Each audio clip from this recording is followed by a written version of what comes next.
Fé para crer que milagres acontecem. Esse é o tema da próxima lição. Queremos lecionar domingo. Eu sou o professor Lucas Gomes e estou muito feliz em saber que você escolheu o meu canal para juntos prepararmos a próxima aula. Antes de tudo, eu peço a você que se inscreva nesse canal, deixe o seu like e compartilhe este vídeo. E caso tenha alguma dúvida, por favor, esse espaço é seu. Pode escrever que em tempo oportuno responderei a você. Você sabia que a maior parte das pessoas que assistem vídeo no YouTube não deixam o seu like, não se inscrevem, e isso é um crime! Por quê? Porque o YouTube dessa forma entende que o conteúdo não é bom. Então a forma que você tem de contribuir com os produtores de conteúdo é compartilhando ou então se inscrevendo, deixando like, tudo isso são métricas boas que indicam ao YouTube. Esse conteúdo vale a pena. Então, se este aqui acrescentar algo na sua vida, no seu ministério, na sua próxima aula, por favor, não hesite, deixe o seu like, se inscreva e também compartilhe. Bom, falando então sobre milagres, eu pergunto a você, professor, o que são milagres? É claro que nós temos a Bíblia como base para nos mostrar inúmeros milagres, mas eu pergunto a você, o que são milagres? Outra coisa, nós podemos determinar que um milagre aconteça? Certamente muitas pessoas dirão que não, mas eu tenho um vídeo aqui para você, ó, em que você poderá conferir se podemos ou não determinar se um milagre ou algo pode ou não acontecer na vida de alguém. Eu acho essa questão importantíssima para você levar aí à sala de aula e esclarecer, pois ela é tratada aqui na lição, tá bom?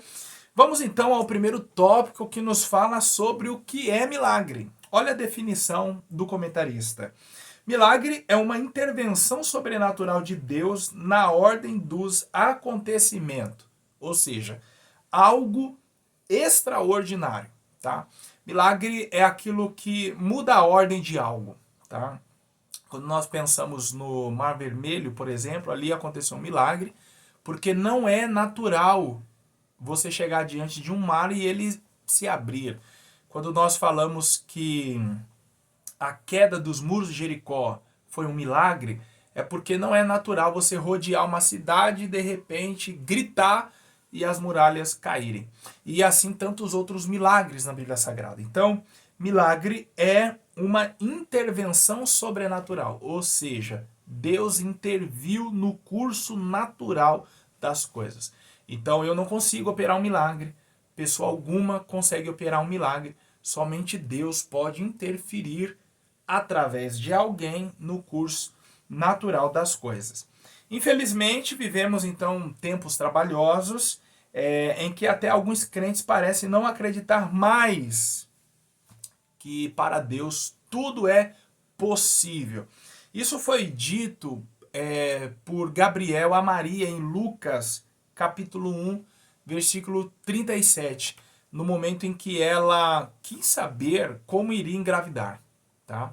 Então o anjo liberou essa palavra dizendo que para Deus todas as coisas são possíveis. Primeiramente, professor, por que nós vivemos uma época difícil onde as pessoas não acreditam em milagres? Primeiramente, nós temos que aceitar que essa é uma matéria que sempre foi difícil as pessoas absorverem. Tá? Se não fosse assim, Jesus não teria encontrado problema com os fariseus, com os saduceus, as pessoas da época, tá bom? E naturalmente nós podemos dizer que as pessoas não acreditam em milagre, dada a complicação da situação, tá bom? Diante do Mar Vermelho ali, por exemplo, quantas vezes aquele povo viu um mar abrir? Eles nunca viram um mar abrir. Então, por não ser comum e nunca terem visto, ali você já se depara com uma barreira natural, uma incredulidade natural, tá bom? Segundo, as pessoas hoje, elas estão tão práticas, tá? E tão materialistas que elas não conseguem acreditar naquilo que está diante dos seus olhos. Então, fé é um exercício, ok? Você crê nas pequenas coisas com a mesma fé que você crê nas grandes coisas. Então, se eu oro crendo que Deus pode abrir uma porta de emprego, eu creio que Deus ele pode abrir as portas da vida para aquele que está morto. Então, fé é exercício. Se você não crer diariamente que Deus pode fazer pequenas coisas, eu sinto muito, não será nas grandes que você irá acreditar. Então, nós temos uma barreira natural, ou seja, não é comum acontecer. E segundo, as pessoas estão mais materialistas. As pessoas estão tão racionais que não colocam mais a fé em ação. Todavia, o comentarista que nos diz ainda no primeiro tópico, sobre aquela questão que ele mantém no início, se podemos ou não determinar algo sobre a vida de alguém. Um dos grandes problemas hoje é a comercialização da fé. Então, diante disso, muitos têm aí profetizado milagres à torta e à direita e esses milagres não têm acontecido. Então, mais uma barreira para muitos não acreditarem em milagre. Se banalizou tanto essa questão e os milagres não aconteceram, que começou então a produzir aos montes pessoas que não acreditam mais em milagre. Porque se decepcionaram, porque creram na palavra de alguém. Então nós precisamos compreender que o milagre ele acontece a partir da vontade de Deus, segundo, a partir da fé que é aquele que irá receber um milagre, tá bom? Avançando então para o segundo tópico, nós temos, professor, o seguinte título: Objeções ao milagre. Eu disse aqui no princípio que, de acordo com a definição da revista, milagre é uma intervenção sobrenatural de Deus na ordem dos acontecimentos. Então, o segundo tópico vai nos falar sobre as objeções para esta definição. E aí nós temos a partir de filósofos como Benedito de Spinoza, que viveu no século XVII, mais precisamente em 1670, o seguinte entendimento, posto em um livro publicado em sua época, o qual diz que os milagres atacam a ordem imutável da natureza. Para Spinoza, a natureza ela obedece um ciclo natural, tá? Vamos dizer assim, quanto tempo leva a Terra para girar em torno de si mesma? 24 horas. Quanto tempo leva a Terra para girar no entorno do Sol? Aproximadamente 365 dias, tá? Então, aproximadamente 24 horas, ela gira no seu próprio eixo e aproximadamente 365 dias ela gira em torno do Sol. Então, é um ciclo natural e a Terra obedece isso fielmente, naturalmente. Então, para Spinoza, a leitura do livro de Josué, onde nos mostra ele orando ao Senhor, e de acordo com o texto, é a Terra que para, mas nós sabemos que, ou melhor, é o Sol que para, de acordo com o texto. Mas nós sabemos que não foi o Sol que parou, foi a Terra. É que o texto nos reproduz o entendimento da época. Então, nada de descredibilizar o texto. Ele só está nos mostrando o entendimento da época, e isso sim é que traz validade para o texto. Porque imagina só se Josué orasse para a terra parar. Alguém iria dizer, opa, mas naquela época só Josué acreditava nisso? Na antiguidade? Não, foi um entendimento da Idade Média e gente foi perseguida, presa, morta por pensar o contrário. Então o texto bíblico nos reproduz o entendimento da época. A terra parou, ou melhor, o sol parou, ponto final. Todavia, a partir de um conhecimento científico, nós sabemos então que o que parou não foi o sol, foi a terra. Então veja, para Spinoza, a terra parar seria uma violação do próprio Deus na natureza.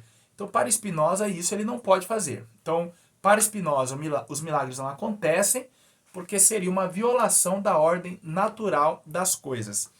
E aí, quando a gente segue no pensamento de Spinoza, nós compreendemos então que se Deus violasse o curso natural das coisas, ele não poderia ser Deus, porque ele estaria violando algo que ele mesmo determinou. Esse é o pensamento, então, de Spinoza. O segundo pensamento que nós temos aqui, também de um filósofo escocês que viveu no século XVIII, David Hume. Ele acreditava que não era possível identificar um milagre, primeiro ponto. Segundo, um milagre é, na maioria das vezes, uma falsa causa usada como aparato explicativo para eventos que nunca ocorreram. Então, para o Hume, o David Hume, seria mais ou menos assim. Não houve um milagre ao dizer que o paralítico passou a andar. A verdade é que ele nunca foi paralítico, tá? Não houve um milagre quando se diz que o cego passou a enxergar. A verdade é que ele nunca foi cego. Então, o milagre é, na maioria das vezes, uma falsa causa usada como aparato explicativo para eventos que nunca aconteceram, tá bom? Aí vem o terceiro ponto aqui das objeções feitas pelos racionalistas, que acreditam no texto bíblico não como sendo ele inspirado, mas fazem uma leitura racional do texto. Então eles eliminam os milagres e ficam somente com aquilo que a razão pode absorver. Então, ele até mesmo cita um teólogo, o Rudolf Bultmann, que através da sua teologia expressa ou ensina uma leitura do Novo Testamento racional. Então, o que seria uma leitura racional do Novo Testamento? É você crer no Jesus homem, tá? No Cristo homem, ou seja, no Jesus homem, ou seja, é a pessoa que nasce, que vive uma vida ascética, se abstendo do pecado, das paixões da carne, e então morrendo, mas não realizando milagres e nem ressuscitando. Essa é uma leitura racional da Bíblia Sagrada. Todavia, a leitura que nós devemos fazer da Bíblia Sagrada, embora não seja racional dentro desse entendimento, eliminando milagres, mas sim uma leitura a partir das lentes da fé, não quer dizer com isso que a leitura ela deve ser irracional.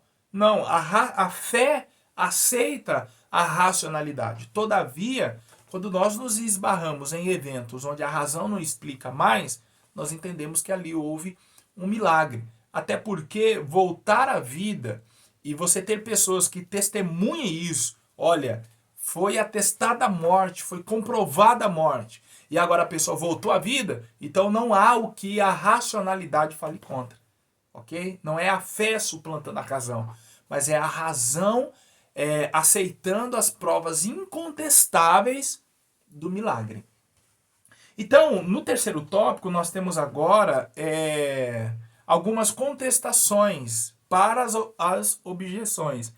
Então, seria a tréplica para a réplica, tá bom? E aí o título nos diz: o Deus Deus agindo em favor da humanidade. Primeiro ponto, os que creem no agir de Deus na atualidade. Então ele cita aqui alguns teólogos, a exemplo de Samuel Clarke, que afirma que tudo que é realizado no mundo é efetivado por Deus ou por seres criados inteligentes. Assim, o milagre não é algo contrário ao curso da natureza, mas é um fato incomum designado pelo próprio Deus. Então, o Clarke acredita que Deus estabeleceu a ordem natural das coisas e justamente por ser Deus ele pode, ao momento em que desejar, alterar a ordem natural das coisas. Então assim, se alguém ia morrer e morreu, Deus pode dar a vida, porque ele não só estabelece a ordem natural, como ele pode intervir na natureza o momento em que ele quiser. Bom, o segundo ponto nos fala então, assim, o que seriam os milagres ainda para o Clarke, né? Seriam a prova da interferência de Deus, tá bom? No curso natural das coisas. E aí, o comentarista nos mostra no segundo subtópico o que é necessário para um milagre acontecer. E aí ele nos traz duas coisas. A compaixão por parte de Deus, e isso nós vamos ver em todo o Evangelho, Jesus agindo porque sentiu uma íntima compaixão. E o que seria a íntima compaixão? É você sentir a miséria da pessoa. É diferente de eu ver você atravessando um momento difícil e eu falar assim, eu sei o que você está passando. Por mais que eu tenha passado por aquilo que você também passou, eu não consigo sentir a sua dor.